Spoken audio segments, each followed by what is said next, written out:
Olá, paz do Senhor, servo e serva de Deus, é com muita alegria que nós teremos o privilégio de, neste momento, estarmos aprendendo um pouco mais a respeito da Palavra do Senhor por intermédio dessa lição online, Escola Bíblica Dominical à Distância, nessa modalidade. E nesse sentido eu quero pedir a sua atenção para que nesse período qual nós nos propomos a pensarmos sobre o tema, que você possa estar atento, a fim de sermos conjuntamente edificados no Senhor. A lição que nos é ofertada para o dia de hoje, dia 31 de janeiro de 2021, é a lição de número 5 do primeiro trimestre da Escola Bíblica Dominical pela editora Betel. Lição essa com o tema O Bem contra o Mal, Conflitos na Caminhada. Vamos estudar sobre este tema. Sabemos bem que neste trimestre tem utilizado-se do livro de Esther como pano de fundo e cenário das abordagens propostas pelo comentarista cristão, e assim eu espero que nós sejamos, de outra forma e de igual maneira, aperfeiçoados pelo ensino da palavra do Senhor. Quero de antemão agradecer a honra e pelo grande convite de poder falar em nome da Assembleia de Deus AD Trindade, agradecer inicialmente ao nosso pastor Benjamin, e ao Ministério de Educação Cristã, nas pessoas do pastor Luiz Margarida e do evangelista André. Em tendo sido feitas essas considerações gerais, vamos para a lição de hoje. O textuário diz: Então disse Mardoqueu, quer dizer a Esther, não imagines em teu ânimo que escaparás na casa do rei, mais que todos os outros judeus. Esther capítulo 4, verso 13. Verdade aplicada. Aqueles que cumprem os mandamentos de Deus e fazem a sua vontade alegram o coração do Pai. Objetivos da lição. Primeiro, apresentar o conflito entre o bem e o mal. Segundo, ensinar sobre o perigo de confiar em pessoas erradas. E o terceiro, reafirmar que só Deus é o Senhor. O texto de referência se encontra em Esther, capítulo de número 3, dos versículos 8 ao 11, em que estarei lendo, que assim diz: E Amã disse ao rei Assuero: Existe espalhado e dividido entre os povos, em todas as províncias do teu reino, um povo cujas leis são diferentes das leis de todos os povos, e que não cumpre as leis do rei, pelo que não convém ao rei deixá-lo ficar. Se bem parecer ao rei, escreva-se que os matem, e eu porei nas mãos dos que fizerem a obra 10.000 talentos de prata, para que entrem nos tesouros do rei. Então tirou o rei o anel da sua mão e o deu a Amã, filho de Amedata, Agagita, adversário dos judeus. E disse o rei a Amã: Essa prata te é dada, como também esse povo, para fazeres dele o que bem parecer aos teus olhos. Oremos antes de entrarmos na lição. Querido Deus, graças te dou por este tema. E lhe peço ao Pai que o Senhor possa ter liberdade a fim de sermos lapidados, moldados, aperfeiçoados pelo comentário dessa lição.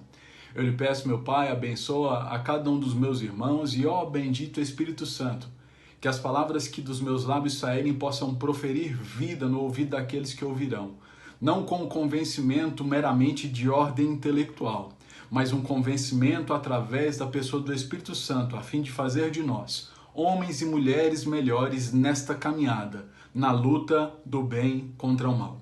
É o que eu lhe peço a Deus, abençoa-nos, ó Pai, em nome de Jesus. Capítulo 3 do livro de Esther é um capítulo contido de 15 versículos, os quais eles falam da conspiração de Amã, de um homem que, por conta do seu excesso de vaidade, de orgulho, de um homem que se sentiu ofendido no ego e decide exterminar uma nação. Veremos isso no texto que nos é proposto e assim eu quero entrar contigo na lição. Capítulo 3 relata essa ocasião do ego, o ego ferido. Veremos que Amã teve o seu ego ferido, teve o seu ego ofendido por conta da conduta de Mardoqueu. É bem verdade que foi feito um corte na história, onde menciona-se apenas os versos 8 ao 11, mas são 15 versículos onde tem esse enredo desta história de um homem que se sentiu ferido. Se nós nos atentarmos para o texto, para o capítulo como um todo, veremos algumas fragilidades do comportamento humano, começando no versículo de número 3 ao 5. Os versos de números 3 ao 5 diz-nos que os oficiais do Palácio Real Eles perceberam que Mardoqueu, ou em algumas outras versões, Mordecai, mas eu vou utilizar o termo Mardoqueu, que Mardoqueu não estava se curvando ao grão-vizir. Grão-vizir era um título concedido pelo rei para que alguém fosse considerado em alta estima, em alta honra. De tal forma que os oficiais do palácio perceberam que Mardoqueu não se prostrava ou não se curvava como as outras pessoas faziam. E os oficiais do palácio, versículo 4, começa a dizer que, versículo 3 diz que eles começaram a conversar com Mardoqueu, perguntando: olha, por que você não se curva? Por que você, como os outros, não fazem se curvar diante de Amã? E verso 4 diz que Mardoqueu disse que não fazia isso e ele era um homem judeu. Ou seja, para justificar a sua postura de não estar colocando como os outros colocavam e como Amã se sentia deificado, como se fosse adorado como um deus. Ele diz: olha, eu sou judeu, eu não faço tal prática, eu não faço tal coisa. Ele utilizou-se dessa argumentação da sua raiz genealógica, da sua cidade natural, daquilo qual ele havia nascido, como alguém que fazia isso exclusivamente ao Senhor. E dessa forma, a Bíblia diz que os oficiais do palácio fizeram tal coisa chegar aos ouvidos de Amã. Olha que é interessante, até então, quando nós observamos a história, Amã não sabia disso, Amã não dava atenção para isso, mas por conta do comichão de ouvido das pessoas alheias, pessoas que não tinham nada a ver com a situação, elas chegaram até Amã dando esse relato. E a Bíblia diz que a partir deste momento, Amã passou a observar a postura de Mardoqueu. E ele constatou que Mardoqueu, diferentemente dos outros que estavam ali, talvez para bajulá-lo, não estava curvando-se a ele. Por consequência, foi produzido no coração dele uma ira tal que essa ira o consumiu. E o consumiu de tal maneira que ele decidiu não apenas envergonhar a Mardoqueu, não apenas humilhar Mardoqueu, mas ele levantou-se de forma inadequada contra todo um povo, o povo judeu, por conta de um homem. O orgulho, o ego ferido, faz o desenrolar dessa história. E aqui nós temos algumas figuras de grande relevância. Primeiro que a gente precisa entender, os oficiais do palácio foram inadequadamente usados por uma situação alheia, se incomodaram por uma situação e chegaram até Amã. Amã se incomodou com a situação, se revolta, decide então em seu coração aniquilar todo um povo por causa de um homem. E ele então vai até o rei Assuero. E ele entra à presença do rei Assuero com meias verdades, para não se dizer mentiras descabidas, para poder conseguir, através disso, executar um plano de vingança, um plano de ira, um plano de revolta. O texto nos diz que nessa época acredita-se que havia mais ou menos em Suzã em torno de 18.500 homens judeus. Olha que tanta gente estaria sendo levada num conflito por causa de um ego ferido. E diante disso também, um outro ponto que nós temos que destacar é o rei Assuero. Esse rei, esse homem que era movido por ego, por vaidade. Se a gente atentarmos para o capítulo de número 1, nós veremos que Assuero ele era dado a dar festas para o seu povo. Ele era um homem que gostava do orgulho, gostava da luxúria, gostava de criar eventos para que o seu nome fosse exaltado. Diz-nos a história que ele deu festa de 180 dias, festa de 120 dias e também uma festa de bebedeira de 7 dias. No entanto, que a rainha Vasti, que ela não quis se apresentar diante do rei ao final de uma festa que foi promovida para os homens do sexo masculino, embora seja redundância falar homens do sexo masculino, mas uma festa de orgias, e no 7º dia ele convida a rainha após tanta bebedeira. Ou seja, o rei Assuero, um homem que era dotado de poder e autoridade, era no mínimo uma pessoa com severo desequilíbrio, um homem que era cheio de orgulho, um homem cheio de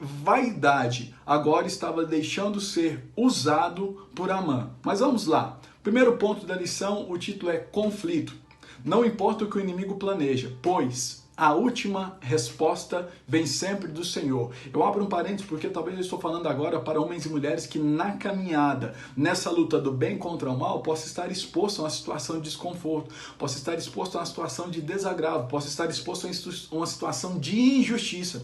Digo para você, Deus sempre prevalece. É bem verdade que nós enfrentaremos dias ruins, o que não quer dizer que Deus se omitiu, o que não quer dizer que Deus está fora da história, mas muitas das vezes são nos dias ruins, são nos dias difíceis que nós somos moldados e aperfeiçoados a fim de crermos ainda mais no poder, no mover, no agir e na soberania de Deus diante dos conflitos, diante das muitas situações. Item 1.1 diz: a luta contra o mal. Efésios capítulo 6, versículo 12, Paulo diz que nós temos que lutar, que a nossa luta ela não é contra carne nem sangue, mas ela é contra os principados, contra as potestades, contra os princípios das trevas, contra as hostes espirituais da maldade nos lugares celestiais. O cristão genuíno em Cristo Jesus precisa lidar com pelo menos 3 níveis de batalha nessa luta contra o mal. Primeiro, a batalha é contra si mesmo, contra vencer o ego. Paulo diz que nós devíamos mortificar os nossos membros carnais para que Deus fosse glorificado em nós. Então, no primeiro nível de batalha, eu e você estamos continuamente lutando contra o nosso ego, contra o nosso ser, contra esse homem o qual é influenciado pela força do pecado. Então, eu e você precisamos continuamente estarmos rogando ao Senhor para que o fruto do Espírito se manifeste em nós, Gálatas 6. E dentre as virtudes do fruto do Espírito, que é o amor, nós precisamos pedir continuamente que se manifeste em nós o domínio próprio. Por isso que nós estamos nesta luta contra nós mesmos, essa luta de autodomínio à soberania do Senhor, ao exercício do Espírito Santo nos convencer e fazer de nós homens e mulheres melhores. Segundo o nível de batalha, às vezes eu e você precisamos de passar de luta contra os outros. Luta contra o vizinho, que é um terrível pecador. Luta contra aqueles que se opõem à vontade de Deus. Luta contra aqueles que querem humilhar cristãos espalhados pelo mundo. Então é uma luta, às vezes, de ordem política. Uma luta, às vezes, de ordem do direito. Ou seja, nós temos que nos posicionar. E um terceiro nível de batalha, que essa batalha ela não é vencida por força humana, são contra as forças da maldade, contra essas hostes, contra esses principados, contra essas potestades, ou seja, seres espirituais da maldade dotados de poder para ferir o homem. Dessa maneira, eu e você precisamos entender que nessa luta contra o mal, nós atuamos nesses 3 níveis de batalha. Primeiro, luta contra mim mesmo, luta contra aqueles que se opõem à vontade do Senhor e luta contra os principados, contra essas hostes espirituais da maldade. Item 1.2, não devemos nos prostrar diante do opressor. Isaías capítulo 3, verso 8, diz que Amã, esse homem que estava totalmente revoltado, ele estava com a situação, com o sentimento de ira elevada por conta de um homem, Mardoqueu, que não se prostrou. E aqui é importante que nós entendamos o comportamento e o costume da época. Esse se prostrar aqui ele não se equipara ao que é narrado no texto de Daniel, onde 3 homens não se prostraram e foram lançados na fornalha. Não, esse se prostrar aqui está sobre uma curvatura de honra elevada que Mardoqueu decidiu não dar para Amã.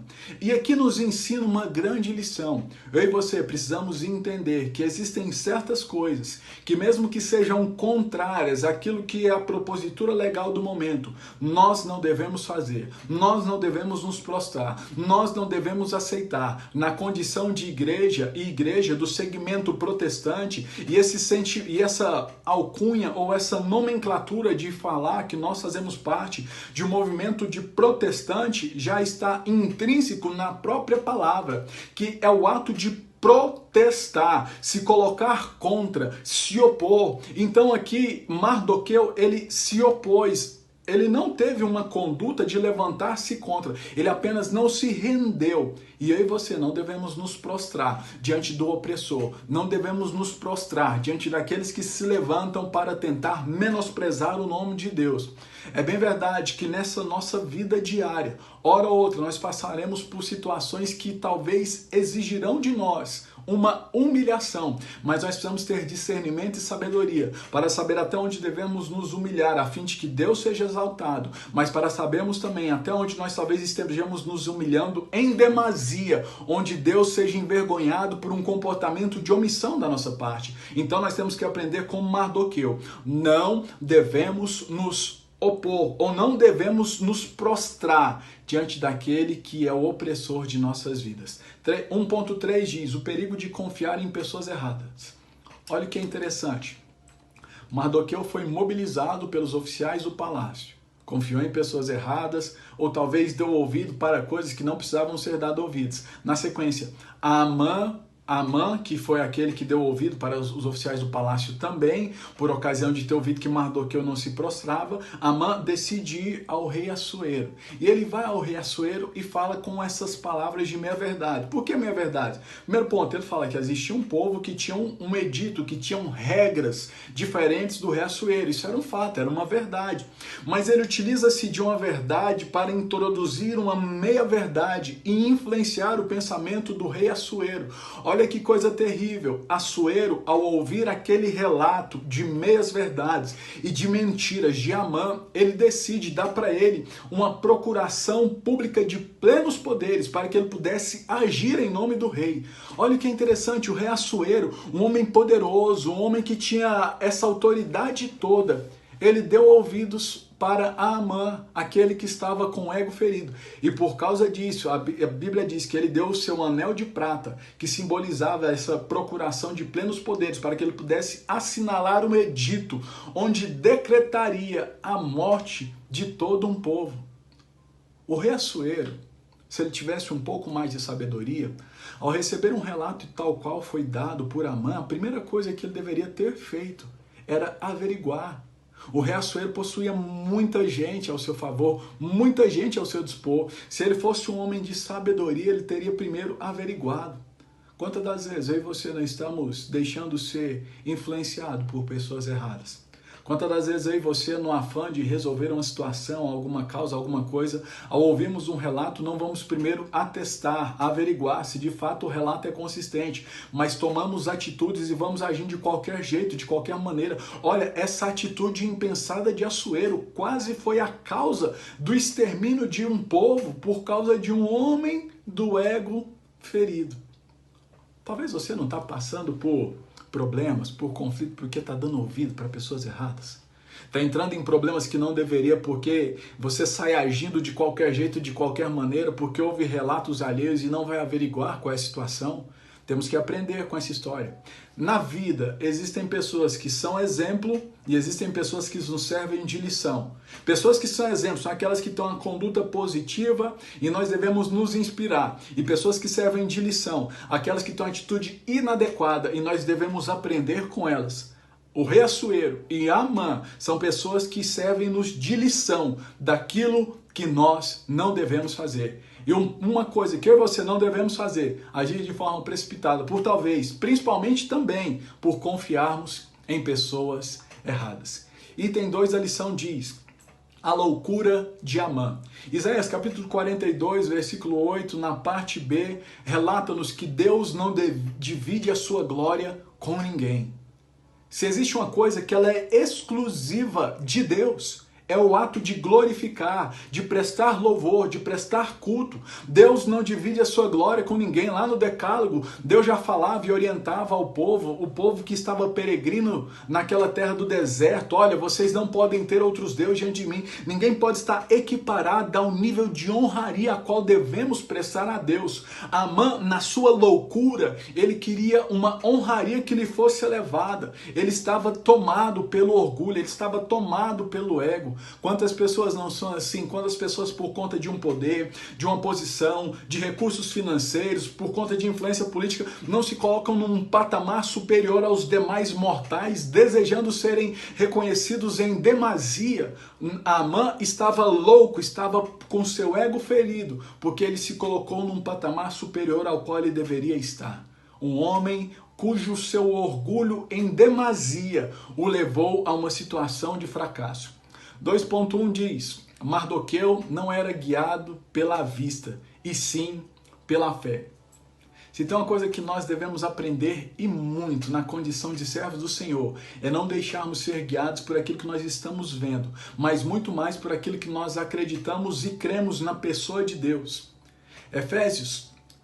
Esther, no capítulo 3, versículos 12 e 13, diz que houve essa decisão de Amã após o rei Assuero lhe dar o anel de prata. E qual era a decisão? No 13º dia do primeiro mês, relatou-se um decreto que ele seria estendido para todo o Império Persa, que no 13º dia do 12º mês, todos os judeus deveriam ser mortos, meninos, jovens, homens, mulheres e idosos. Ou seja, estabeleceu-se um decreto de morte. E quando Mardoqueu tomou ciência dessa situação, ele tomou uma atitude. De acordo com aquilo que a vista dizia, ou que o decreto que fora pronunciado dizia, todo o povo judeu seria exterminado, haveria um genocídio, haveria um comportamento antissemita, levantando-se contra um povo, todos morreriam, mas Mardoqueu tomou a atitude correta, de não acreditar ou não estar restringido ou limitado ao seu campo visual, mas a ter fé no livramento do Senhor. A Bíblia nos diz, em Hebreus capítulo 10, versículo 38, a parte A, que o justo viverá pela fé. Segundo de Coríntios, capítulo de número 5, versículo de número 7, Paulo relata-nos, visto que nós não andamos por vista, mas nós andamos por fé. Talvez o seu quadro que você está vendo agora não seja algo extremamente favorável. E eu te chamo a atenção diante desse texto. Nós temos que andar por fé e não sermos apenas conduzidos a vivermos uma vida por vista. E o que é esse andar por fé e não andar por vista? O andar por fé é crer que Deus vai dar o livramento, mesmo que a situação não esteja a favor. O andar por fé é crer no mover e no agir de Deus, mesmo que a circunstância diga o contrário. O andar por fé é crer que Deus cura, mesmo enquanto nós enfrentamos a enfermidade. O andar por fé é crer que Deus prospera, mesmo que estejamos passando por situações de ordem financeira difíceis. O andar por fé é crer que Deus restaura, mesmo que nós estejamos enfrentando um momento de destruição. O andar por fé é crer em Deus, mesmo que eu não veja, mesmo que eu não sinta, mesmo que eu não perceba. O andar por fé é saber que Deus intervém na minha e na sua história para nos dar vitória a seu tempo devido. Mardoqueu não foi guiado pela vista, mas atentou-se para andar por fé. 2.2 diz, a verdadeira paz só encontramos em Jesus. Olha o que é interessante. Amã, um homem que ele estava sendo considerado em autoestima, essa posição de grão-vizir, um homem que tinha uma posição elevada, politicamente ele era alguém extremamente respeitado, mas ele perdeu a sua paz por causa de um homem que não estava se prostrando diante dele. Presta atenção nisso. Era um cara que tinha prestígio social, era um cara que tinha respeito, era um cara que tinha posses, era um cara que tinha família, mas ele estava incomodado por causa de um homem. Quantas das vezes eu e você estamos perdendo a nossa paz por causa de coisas insignificantes, por causa de coisas pequenas? João capítulo 14, versículo 27, a parte A, Jesus disse para os seus discípulos, olha, eu deixo-vos a paz, vô-lo a dou, não como o mundo a dá. Filipenses capítulo 4, versículo 7, Paulo fala de uma paz que excede todo o entendimento, que excede toda a compreensão humana. Olha, sabia que talvez eu e você que estamos neste momento de ausência de paz, em conflitos de ordem pessoal, conflitos de ordem intelectual, conflitos de ordem emocional, estamos carentes da paz de Deus em nossas vidas, carentes do shalom, desse mover de Deus que nos dá a devida calmaria.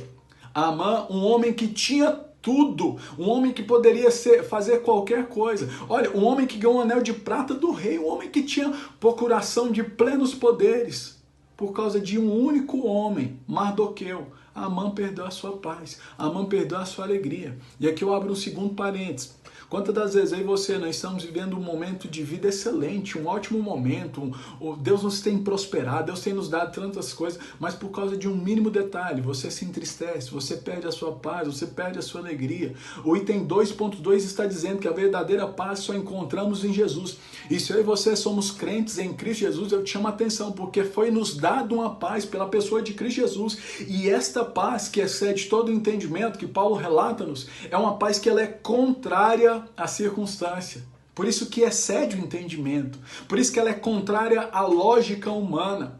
Às vezes não faz sentido você ver um cristão passando por conflito, passando por problemas, passando por guerras, mesmo assim está mantendo o seu sorriso e a sua paz no rosto. Por quê? Porque ele recebeu a verdadeira paz em Jesus Cristo. Isso me faz lembrar de uma história de um certo rei que ele decidiu fazer no seu reinado um torneio. E esse torneio era que os artistas da época, eles pudessem fazer um quadro, pintar um quadro que retratasse a verdadeira paz de Deus. Diz-nos a história que diversos artistas e diversos quadros foram pintados e o rei começou a avaliar quadro a quadro, quadro a quadro. E quando já estava chegando no final de todo o torneio, ele fez um processo de eliminação e sobraram apenas 2 quadros. No primeiro quadro, onde aquele rei que ele estaria sendo colocado para definir entre os dois, no primeiro quadro era uma pintura linda, uma pintura de uma grama verdejante, uma pintura de um lago tranquilo, uma pintura de árvores, uma pintura onde retratava um vento suave correndo, uma brisa. Era uma pintura que de olhar para aquela pintura sentia-se uma calmaria no coração. E o segundo quadro, que estava para o rei definir entre os 2 quadros, era a pintura de uma cachoeira, havia cascata de águas caindo, havia um céu trovejante, havia a força das águas que estavam sendo retratadas naquela pintura batiam numa rocha, e lá naquela rocha, numa fenda de uma rocha, tinha uma árvore, cresceu uma árvore, um arbusto era crescido naquela fenda da rocha, no final da cachoeira, daquelas águas caudalosas, e naquela arvorezinha tinha um ninho feito por um passarinho, e aquele ninho que tinha sido feito por um passarinho demonstrava uma passarinha fazendo cânticos e os seus ovinhos ali, e ela cantava diante de toda aquela turbulência.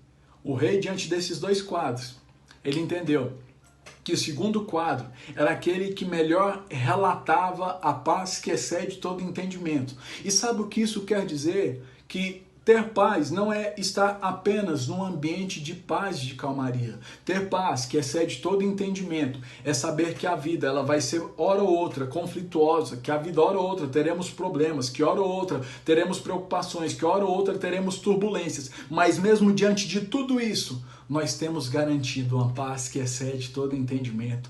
Receba a paz de Deus nessa hora, essa paz que excede todo entendimento.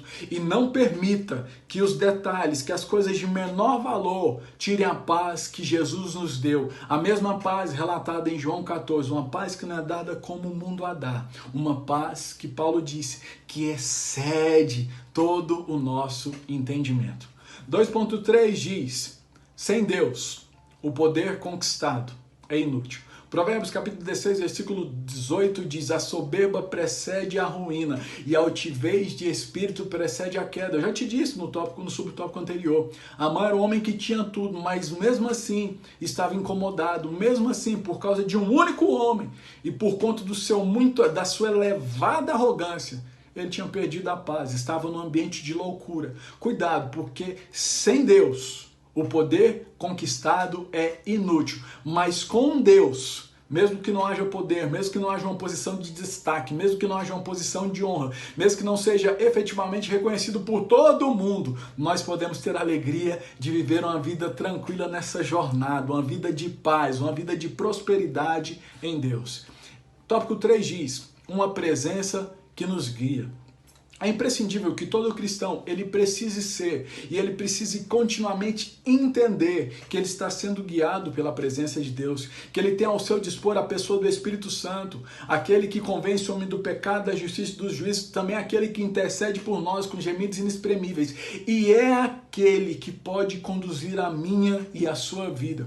Quantas das vezes nós estamos tentando andar a vida de qualquer maneira, esquecendo-nos que nós podemos ser conduzidos, que nós podemos ser guiados, que nós podemos ser influenciados pela pessoa do Espírito Santo que habita em nós. É tremendo quando nós olhamos para o Antigo Testamento, em especial na peregrinação do povo, no livro de Êxodo, diz que durante a noite eles tinham uma coluna de fogo para protegê-los, para guardá-los dos frios agressivos do deserto, do frio que chega abaixo de 0 grau, mas durante o dia havia uma nuvem para poder guardar o povo na jornada, na caminhada. E é engraçado que o texto nos diz que quando a nuvem movia, o povo caminhava, quando a nuvem parava, o povo parava. Sabe o que isso quer dizer? Que eu e você temos à nossa disposição o guia, a orientação de Deus. E muitas das vezes estamos tentando andar segundo a nossa força, segundo o nosso procedimento, sem reconhecer primeiro qual é a vontade de Deus. Vontade essa que é boa e que é perfeita e agradável. Nós precisamos acreditar que existe um Deus que nos guia. 3.1 diz,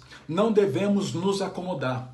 Mardoqueu, ao ter conhecimento do edito real, que foi assinado por Amã, mas por intermédio da procuração do anel do rei. Então era como se o rei tivesse feito aquele edito, onde estava determinando a sentença de morte para todo o povo judeu. Mardoqueu, quando tomou ciência, tomou conhecimento dessa situação, ele tomou uma postura de buscar uma solução, de buscar uma alternativa, ele tomou uma ação eficaz, ou seja, ele fez a coisa certa, no tempo certo, indo em busca da pessoa certa. Olha, nós não devemos nos acomodar, mas além de não nos acomodarmos, nós devemos ter sabedoria para saber a hora de agir, quando agir e com quem agir. Muita gente não se acomoda, mas toma uma atitude atabalhoado, agindo de qualquer jeito. Nesse processo onde nós somos guiados por Deus, nós temos de ter discernimento para saber a hora certa de agir, para saber como agir e para saber através de quem agir. Mardoqueu, que não se acomodou, ele foi em busca do socorro por intermédio da rainha da época, a rainha Esther. 3.2 diz: devemos ser mensageiros de bênçãos para alguém. Olha o que é interessante.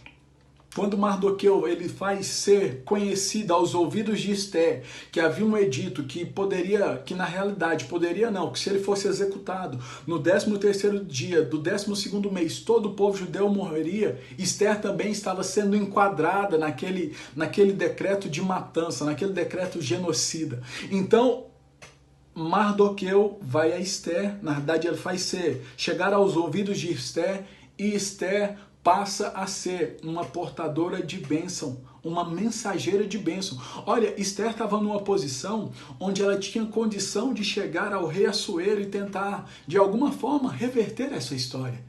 Esther estava numa posição para ser uma abençoadora. Já parou para pensar que você pode ser um instrumento de bênção na vida de outras pessoas? Já parou para pensar que talvez a posição que Deus te colocou, o trabalho onde você está, a faculdade, o colégio, a família, os parentes, os amigos onde você está inserido é justamente para você ser um canal de bênção na vida das pessoas? Mardoqueu foi na pessoa certa e Esther estava no lugar certo. Olha que coisa tremenda. Nós podemos ser portadores, ou melhor, nós devemos ser portadores de bênçãos para alguém. Que você seja usado na presença do Senhor. Mateus capítulo 5, versículo 16, Jesus disse, olha, que as vossas obras, as boas obras de vocês, possam brilhar diante dos homens, e os homens, em vendo as boas obras de vocês, glorifiquem a Deus, o nosso Pai. Olha o que é extraordinário, quando eu e você, na condição de cristãos, temos um procedimento coerente, temos uma vida consistente, temos uma vida onde nós nos posicionamos como um canal de bênção. Deus é glorificado, Deus é exaltado, Deus é enaltecido. Eu abro um terceiro parênteses nessa fala. Muitas das vezes você pensa que ser útil na presença de Deus é apenas ter uma posição de destaque, talvez falar a grandes multidões, talvez cantar diante de grandes multidões. Eu te chamo a atenção que por mais simples e pequena que possa ser o seu proceder, se você está sendo um canal de bênção, Deus está sendo glorificado na sua vida. As pessoas olharem para você e ver, nossa, aqui é um homem de Deus, aqui é uma mulher de Deus, você passa a ser um canal de bênção diante da presença do Senhor. Aleluia. Item 3.3. Devemos causar boa impressão. Alguém já disse, não existe uma segunda oportunidade para causar uma boa primeira impressão. Eu te pergunto, não me responda, até porque não tem condição, mas você tem causado uma boa impressão? Uma boa impressão? As pessoas olharem para você, olharem para o seu proceder, para a sua vida, elas percebem Deus em você, você é alguém que representa o canal do amor de Deus, você é alguém que representa ser uma pessoa de paz, uma pessoa equilibrada, ou você tem sido uma impressão negativa, tem dado uma impressão ruim em relação a Deus ou em relação a um monte de outras coisas. Nós devemos sempre causar uma boa impressão. Atos capítulo 11, versículo 26, a parte B, diz que os discípulos em Antioquia, foi a primeira vez que eles foram chamados de cristãos. E por que eles foram chamados de cristãos? Porque eles tinham um procedimento parecido com Jesus Cristo. Olha, eles receberam apelido, eles receberam essa intitulação porque o seu procedimento de vida parecia com Cristo Jesus, ou seja, causaram uma boa impressão. 1 de Timóteo capítulo 4, versículo 12, a parte B, Paulo orienta a Timóteo para que ele pudesse ser um discípulo o qual tivesse um procedimento adequado. Olha o que o texto diz: torna-te padrão dos fiéis na palavra, no procedimento, na fé, no amor e na pureza. Paulo fala para Timóteo: olha, Timóteo, você precisa ter uma conduta consistente que aponte para Deus. Nós precisamos ter uma conduta consistente. Nós precisamos ter um comportamento adequado. Mateus capítulo 26, versículo 73, parte B, já estou caminhando para encerrar. A Bíblia diz que Pedro estava lá acompanhando Jesus de longe e que as pessoas viam Pedro começavam a falar: olha, você é galileu, você esteve com esse aí, ó, que está para ser crucificado, você é da área da Galileia, você andava com ele. Olha, você era... Pedro fala: não, jamais, jamais. Mas o versículo 73, a parte B, eu acho lindo, porque diz que falaram para ele: olha, você era um daqueles que andavam com Jesus.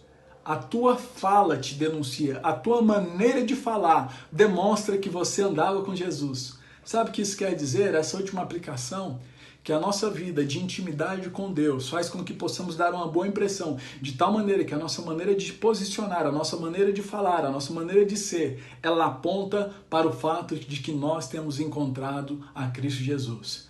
Tópico 3 aqui da lição. Mardoqueu teve sabedoria, foi até Esther. Esther foi um canal de bênção e na sequência Esther só foi um canal de bênção porque ela dava uma boa impressão. E aqui não é dar uma boa impressão de aparência, pelo contrário, é viver uma vida contínua de boa impressão. E aí nós caminhamos para a conclusão dessa lição.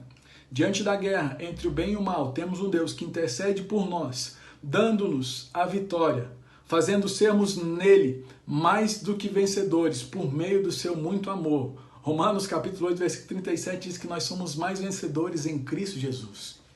Concluindo e sintetizando tudo que eu lhe disse, a lição fala de Amã, um homem do ego ferido, de Assuero, um rei desequilibrado, de Mardoqueu, um homem que confia em Deus, e de Esther, que é um canal de bênção. Eu concluo essa lição dizendo para você que nesse ambiente de bem contra o mal, os conflitos naturais que nós enfrentaremos na caminhada, a vitória nos é garantida por intermédio do Senhor Jesus. Eu e você somos mais vencedores nessa luta do bem contra o mal. Eu quero orar para encerrar essa lição. Querido Deus, eu te dou graça por tudo isso.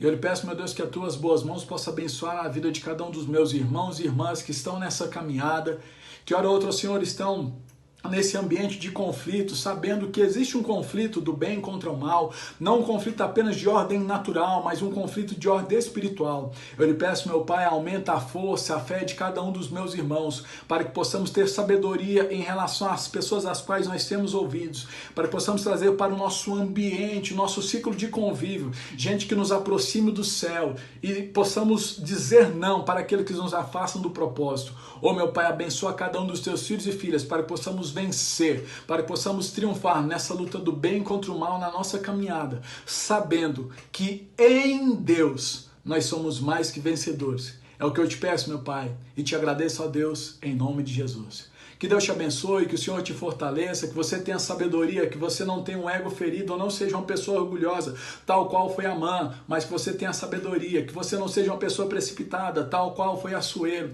mas você tenha sabedoria, que você seja um homem similar, uma mulher similar a um comportamento igual esteve Mardoqueu, de recorrer à pessoa certa, e que você seja como Esther, alguém que é canal de bênção na vida dos outros. Que Deus te abençoe, que o Senhor te prospere, que Deus te sustente. Eu te agradeço por ter estado conosco e até uma próxima oportunidade. Fica na paz, em nome de Jesus. Até breve.